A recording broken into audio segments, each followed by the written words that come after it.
सुप्रभात प्यारे बच्चों। आज हम कक्षा +1 का ज्योग्राफी का लेसन चला हुआ था महासागर और महाद्वीपों के बारे में, उनके वितरण के बारे में। और जैसा कि आपने पिछले पीरियड में पढ़ा, ज्वालामुखी या महासागर अर्धसतल बनावट, आज हम भूकंप व ज्वालामुखियों का वितरण के बारे में पढ़ेंगे। ऐसा ये सारी चीज़ें आप ठीक ढंग से समझ रहे होंगे। और उसी पीरियड को आगे बढ़ाते हुए भूकंपीय गतिविधि ज्वालामुखी वितरण पर दिए गए मानचित्र 4.5 में में अध्ययन करेंगे। आप अटलांटिक महासागर के मध्यवर्ती भाग के तट रेखा के लगभग समांतर एक बिंदु रेखा देखेंगे। यह आगे हिंद महासागर तक जाती है। भारतीय उपमहाद्वीप में थोड़ा दक्षिण के इन दो भागों में बट जाती है, जिसकी एक शाखा उत्तर पूर्वी की ओर चली जाती है और दूसरी म्यांमार से होती हुई न्यू गिनी तक ऐसी ही एक रेखा मिल जाती है। आप यह पाएंगे कि बिंदु रेखा मध्य महासागरीय कटकों के समरूप है। भूकंपीय संकेंद्रण का दूसरा क्षेत्र छायांकित मेखला के माध्यम से दिखाया गया है। अल्पाइन हिमालय की श्रेणियों में प्रशांत महासागरीय के किनारों के स्वरूप सामान्यतः मध्य महासागरीय कटकों के क्षेत्र के भूकंप के उद्गम क्षेत्र पर कम गहराई पर, जबकि अल्पाइन हिमालय पट्टी के प्रशांत महासागरीय किनारों पर ये केंद्र अधिक गहराई पर हैं। ज्वालामुखी मानचित्र की इसी पर अनुकरण करते हैं। प्रशांत महासागर के किनारों को सक्रिय ज्वालामुखी के क्षेत्र से होने के कारण रिंग ऑफ द फायर भी कहा जाता है। प्रश्न बनता है, रिंग ऑफ द फायर किसे कहते हैं? सागरीय अर्धसतल विस्तार अध्ययनों के महत्वपूर्ण जानकारी प्रस्तुत की, जो वैगनर ने महाद्वीपीय विस्थापन सिद्धांत से के समय उपलब्ध नहीं थी। चट्टानों के पूरा चुंबकीय अध्ययन में महासागरीय तल के मानचित्रण में विशेष रूप से निम्न तथ्यों को उजागर किया। यह देखा गया कि मध्य महासागरीय कटक के साथ साथ ज्वालामुखी उद्गार सामान्यतः क्रिया, ये उद्गार इस क्षेत्र में बड़ी मात्रा में लावा बाहर निकालते हैं। पिछले अध्याय में हमने पढ़ा कि पृथ्वी की आंतरिक संरचना के बारे में।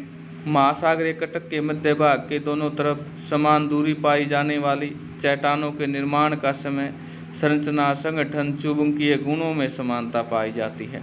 महासागरीय कटकों के समीप चट्टानों में सामान्यतः चुंबकत्व घूर्णन पाई जाती है तथा ये चट्टानों के नवीनतम हैं और कटकों के शीर्ष में दूर चट्टानों की आयु भी अधिक है। महासागरीय परपट्टी की चट्टानें महाद्वीपीय परपट्टी की चट्टानों से अधिक नई और महासागरीय परपट्टी की चट्टानों से कहीं 20 करोड़ वर्ष से अधिक पुरानी नहीं है। इसमें चित्र में बुक्स में आप देखेंगे, एनसीईआरटी की बुक आपने खोलनी है, यहाँ आपको क्लियर नहीं दिखाई दे रहा होगा, तो आपकी बुक्स में ये पिक्चर देखेंगे तो सभी समझ में आ जाएंगे। गहरी खाइयों में भूकंप के उद्गम अधिक गहराई पर है, जबकि मध्य महासागरीय कटकों के क्षेत्र में भूकंप उद्गम केंद्र फोसियल कम गहराई पर विद्यमान है।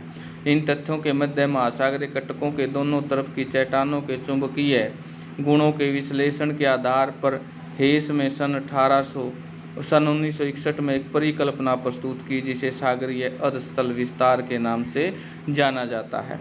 हेस के तर्कानुसार महासागरीय कटकों के शीर्ष पर लगातार ज्वालामुखी उद्भेदन, महासागरीय परपट्टी के विभेदन हुआ और नया लावा इस दरार में भरकर महासागरीय परपट्टी के दोनों तरफ धकेल रहा है।